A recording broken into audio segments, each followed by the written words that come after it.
이번 주는 이제 이가 튼튼, 이가 탄탄 코너로 문의가 들어와서 원장님한테 제가 이제 강의 내용을 부탁을 했었는데요. 네. 예, 주변 외국인 친구가 풍치 때문에 고생하고 있는데 네. 치료법과 예방법을 알고 싶고 치과에서 뼈가 녹아서 없다는 말씀을 드렸는데 그게 무슨 말씀인지 알고 싶다는 내용을 말씀하셨습니다.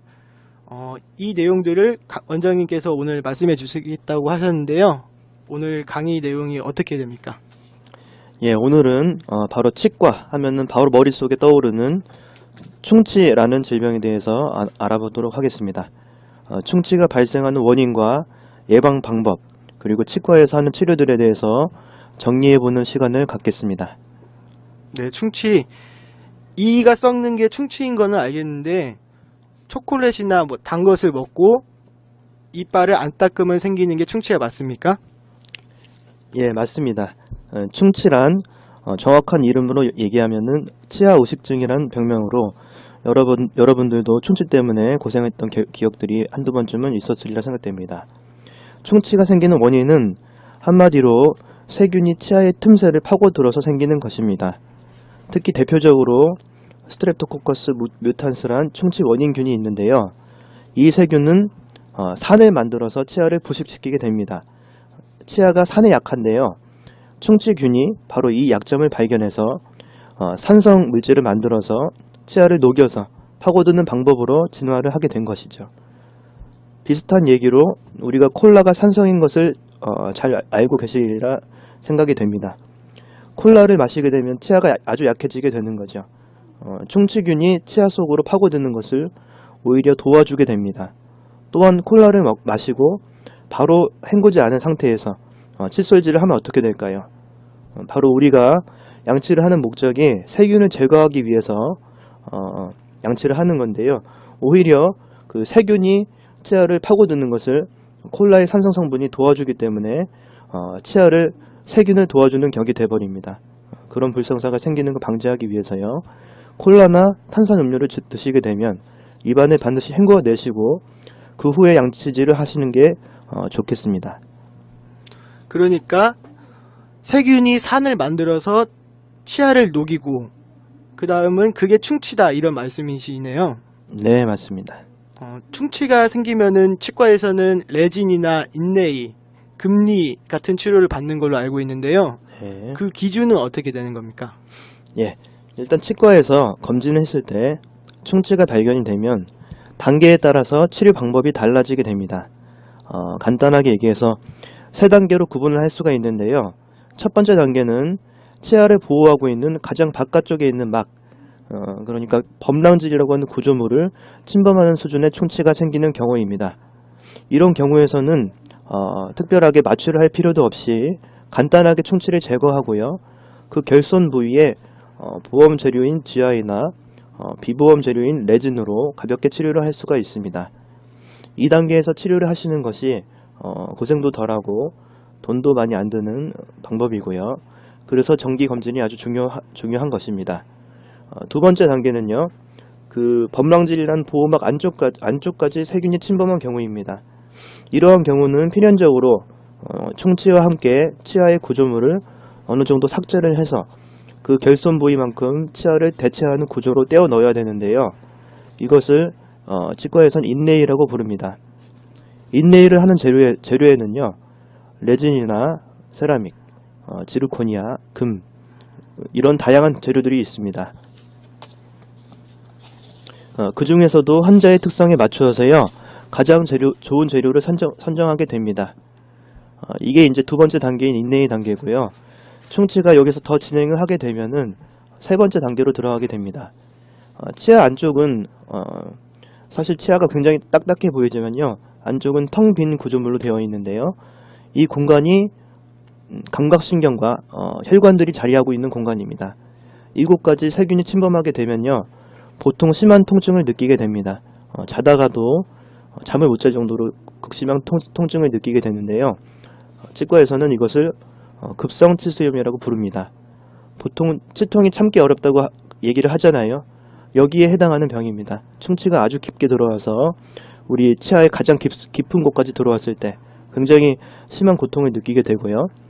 이때 치과에 오시면은 먼저 신경치료를 하고요. 그 위에 금이나 지르코니아 같은 치아를 대체할 수 있는 재료를 이용해서 치아를 덮어놓게 됩니다. 이것이 바로 크라운 치료입니다.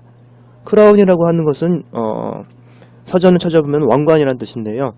한마디로 치아 위쪽에 그 모자처럼 덮는 치료라고 할 수가 있습니다.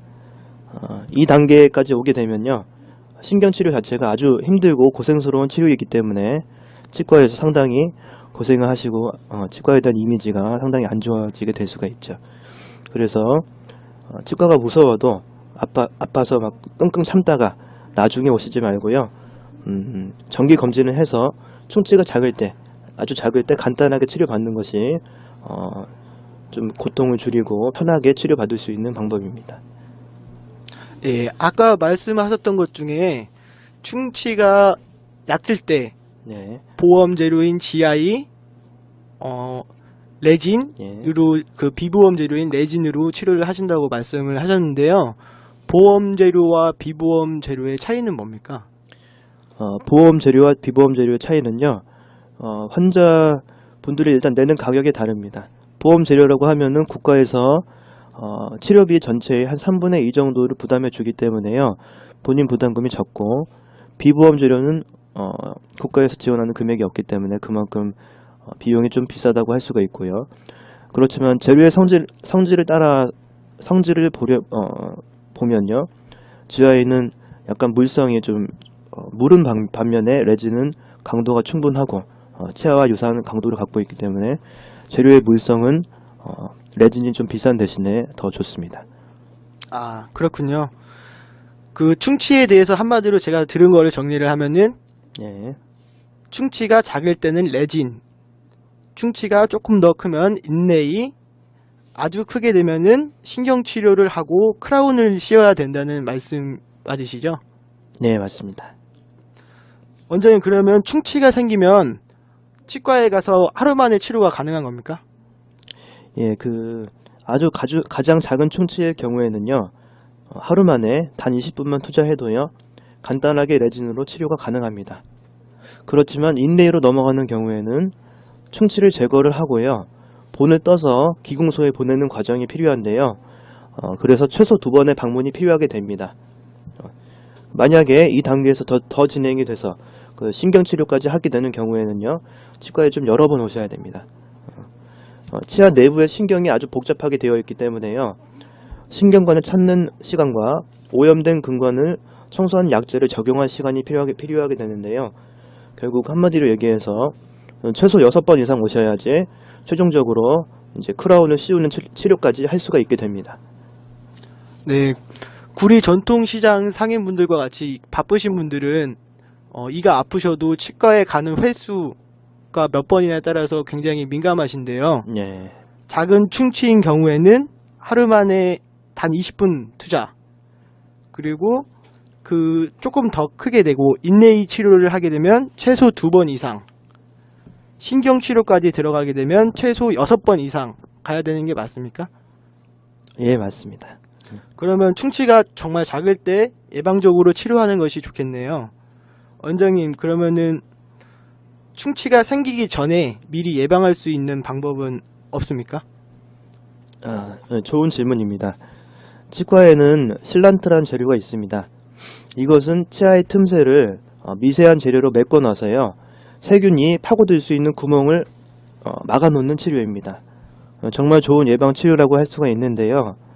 이렇게 틈새를 메워놓는 실란트 치료를 할 경우에는요, 약 90% 정도의 예방 효과가 있다고 합니다. 그만큼 충치를 방어할 수 있는 능력이 뛰어나다는 얘기죠. 제가 좋은 정보를 하나 드리겠습니다. 초등학교나 만 18세 미만의 자녀를 두신 분들은 제1, 2 대구치, 그러니까 가장 안쪽에 있는 8개의 영구치에 대해서요, 보험 적용이 가능합니다. 저렴한 가격으로 치료를 받을 수가 있으니까요, 치과에 오셔서 실란트를 받지 않으신 분들은 예방적으로 꼭 치료해 놓으시는 게 좋습니다. 그럼 그 실란트라는 게 어린 네. 애들만 받는 겁니까? 그건 아니고요. 보통 충치균 같은 경우에 한 20대, 30대까지 활성 상태가 있는데요. 어른들도 받을 수가 있습니다. 20대에도 충치에 약한 치아를 가지신 분들은 실란트를 하시는 게 좋고요. 다만 보험에서 적용되는 나이가 만 18세 미만이기 때문에 그 이후로부터는 비보험 재료로 그렇게 처리를 할 수밖에 없고요. 결론적으로 얘기해서요, 실란트는 모든 연령대에 예방적인 소식을 할 수 있는 재료입니다. 실란트라는 치료가 그러면 굉장히 좋은 치료네요. 그렇죠. 좋은 정보 감사합니다. 예, 감사합니다. 그럼 마지막으로 하나 더 여쭤보자면, 전에 칫솔질 강의를 해주셨는데, 네. 어떻게 해야지 칫솔질을 충치가 예방이 될 수 있게 잘할 수 있습니까? 충치 예방에 가장 중요한 게요, 칫솔질인데요. 식사나 간식을 먹고 난 후에요, 3분 이내에 충치균들이 가장 활발하게 산성 물질을 만들게 되는데요. 이런 산성 물질이 결국은 치아를 녹이게 되는 겁니다. 그렇기 때문에 3분 이내에 가능하면은 식사를 하고 바로 그 후에 칫솔질을 하시는 것이 좋습니다. 칫솔질 횟수는 가능하면 하루에 4번. 그러니까 매끼 식사 후와 자기 전에 닦으시는 게 좋습니다. 특히 충치에 약한 치아를 가지신 분들, 치과 치료를 많이 받으신 분들은 우리 치아에 씹는 면에 칫솔질을 아주 열심히 하셔야 됩니다. 칫솔질은 좀 체계적으로 할 필요가 있습니다. 치아 하나하나를 닦는다고 생각하지 마시고요. 전체를 부분 나눠가지고 안 닦인 부분이 없는지 체크하면서 그렇게 닦으시는 게 좋습니다. 네, 그럼 칫솔질과 실란트로 충치를 예방하고 정기 검진을 통해서 충치가 생겼는지 확인해서 충치가 작을 때 치료하는 게 좋다는 말씀이시죠? 네, 맞습니다. 마지막으로 또 여쭤보자면 저희 네. 문의 온 내용이 네. 뼈가 녹아서 없어졌다는 말을 치과에서 들었다고 합니다. 네. 뼈가 녹아서 뼈가 없다는 말은 무엇입니까? 뼈가 없다는 얘기는요, 우리가 이제 첫 번째 시간에 강의 드린 내용대로 잇몸병입니다.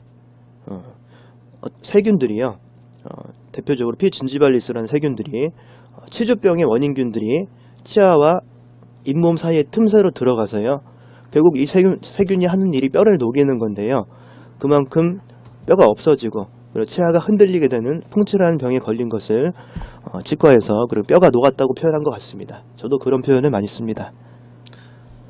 그럼 풍치가 걸린 게 뼈가 녹았다는 말씀이신 거군요. 네, 맞습니다. 알겠습니다. 앞으로 우리 구리 전통시장 상인분들도 치아 건강에 조금만 더 신경 쓰셔서 충치 없는 깨끗한 치아를 유지하시기 바랍니다. 네, 이 밖에 치아 건강 상식이나 구강 관리에 더 궁금하신 게 많으신 분들은 인터넷 검색창에 나인치과를 치시면 나인치과 블로그에 더 많은 내용이 담겨져 있다고 합니다.